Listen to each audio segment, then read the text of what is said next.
Buenos días, mi nombre es Carlos Viviana Sierra Díaz. El mío, Lorenzo Serrato Cuellar. Y hoy les venimos a presentar el libro Pedro Páramo, escrito por Juan Rulfo, un escritor muy reconocido en México. Pero antes de eso le haremos una pequeña biografía de Juan Rulfo.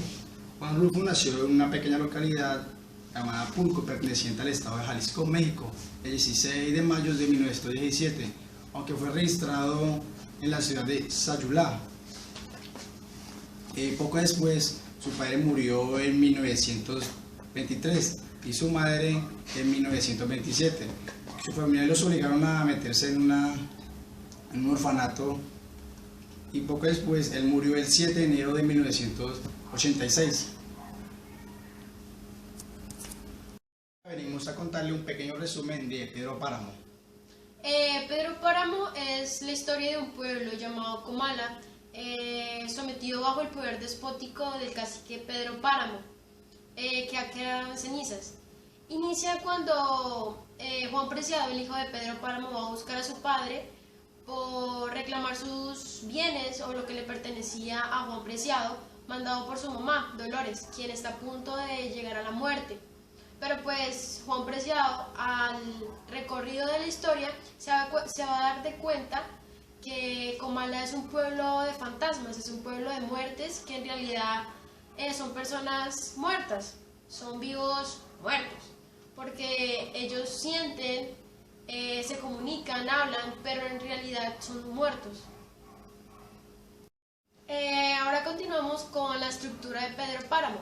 La estructura, hay dos, estructura externa y estructura interna. La estructura externa consta de 50 fragmentos breves que se distinguen unos de otros por un simple espacio topográfico.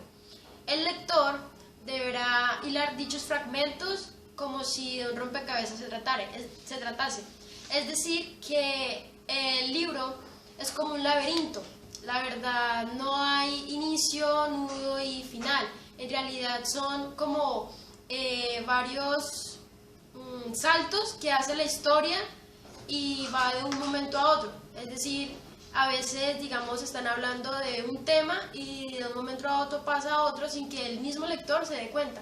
Por tal razón, el autor de este libro sugiere que el lector lo vuelva y lo vuelva a leer para poder sí precisar lo que está entendiendo. La estructura interna atiende a dos líneas narrativas. La primera es la de Juan Preciado, que está narrando en primera persona, pero mantiene un orden cronológico. Y la segunda es la de Juan Pedro Páramo, que está narrando en tercera persona y carece de un orden cronológico. Y debido a eso, el lector tiene que estar presente y muy atento en la narración, porque un fallo podría perderse, como lo dijo mi compañera. Y ahora, a continuación les vamos a definir o a mostrar el espacio narrativo de Pedro Páramo, donde ocurrían todos estos hechos y cómo era ese espacio. El espacio narrativo donde se halló la novela es Comala, pero Comala no es un lugar concreto de la geografía mexicana, sino recreado todos aquellos pueblos de la tierra natal de Rulfo que han sido abandonados. Ahora les vamos a mostrar los personajes de este libro. En primer lugar, tenemos a Pedro Páramo, quien era el causante de toda esta tormenta que vivía el pueblo Comala por culpa de él. Él era una persona totalmente fría, lo acusaban de meterse con las mujeres y pues de abusar de ellas y seguir derecho, o sea, no importarles nada ni lo que a ellas les podría haber pasado. También lo consideraban como una persona corrupta, injusto, y era el explotador de todas aquellas personas que trabajaban honradamente en este pueblo, especialmente a los campesinos. Ahora seguimos con Fulgor Sedano, que a través de él Pedro Páramo ejercía su poder despótico. Fulgor Sedano era como la mano derecha de Pedro Páramo. Él le hacía todas sus vueltas, todos sus mandados, todas aquellas cosas que Pedro Páramo pues no era capaz de hacer. E incluso cosas corruptas.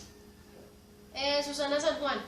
Susana San Juan era el amor más esperado y más anhelado de Pedro Páramo, ya que Susana San Juan fue la única que pudo conquistar o como que manipular a Pedro Páramo, porque ninguna otra mujer fue capaz de hacerlo, solo Susana San Juan. Y por último tenemos a Damiana Cisneros, Eduvigés Diada y Dorotea.